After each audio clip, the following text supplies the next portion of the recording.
कौन रहना नहीं जानता, वो तो निरंतर कुछ ना कुछ कहता रहता। प्रतिपल शब्दों का आक्रमण चलता रहता है मन पर, और यही कभी भी शब्दों के परे नहीं जा पाता।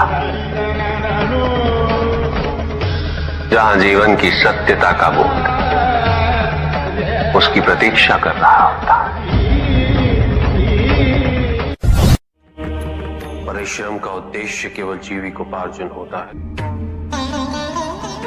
और उसे उसी तक सीमित रहना चाहिए।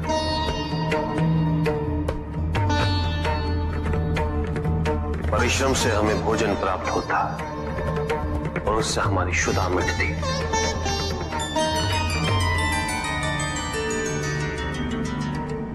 किंतु हमारे जीवन का उद्देश्य केवल अपने पेट की क्षुधा को मिटाना नहीं होता। हमारे जीवन का उद्देश्य है इस जन्म ईश्वर के और समीप आना।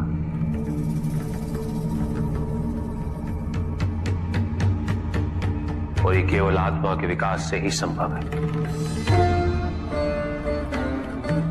और आत्मा का विकास केवल चिंतन, मनन, संगीत और सत्संग से ही संभव होता है।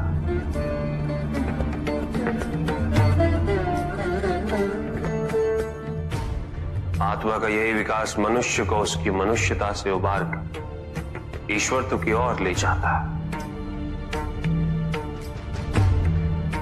इसलिए केवल ये सोचना कि जो परिश्रम नहीं कर रहे वो आलसी, ये उचित नहीं।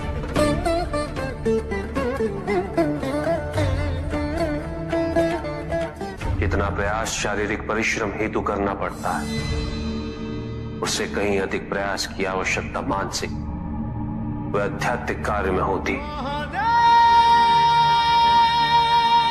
अपने स्वार्थ से ऊपर उठना पड़ता है।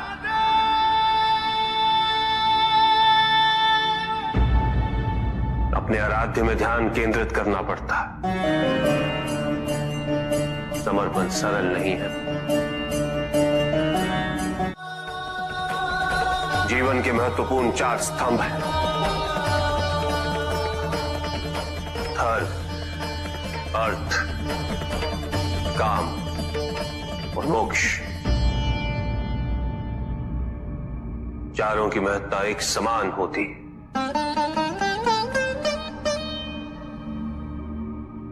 केवल धर्म के लिए शेष तीनों उद्देश्यों से विमुख हो जाना ये उचित नहीं, और ये ईश्वर को भी स्वीकार्य नहीं। यदि केवल धर्म को महत्ता दी जाए तो संतुलन उत्पन्न होता।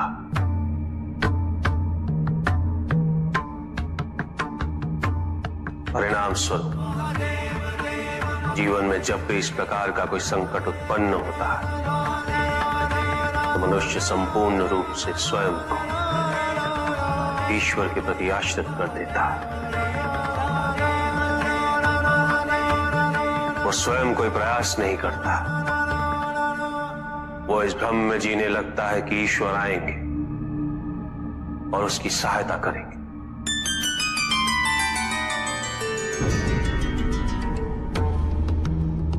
किंतु ईश्वर केवल उसी की सहायता करते हैं तो स्वयं अपनी सहायता करने का साहस करे, जो अपनी परिस्थिति को परिवर्तित करने का प्रयास करे।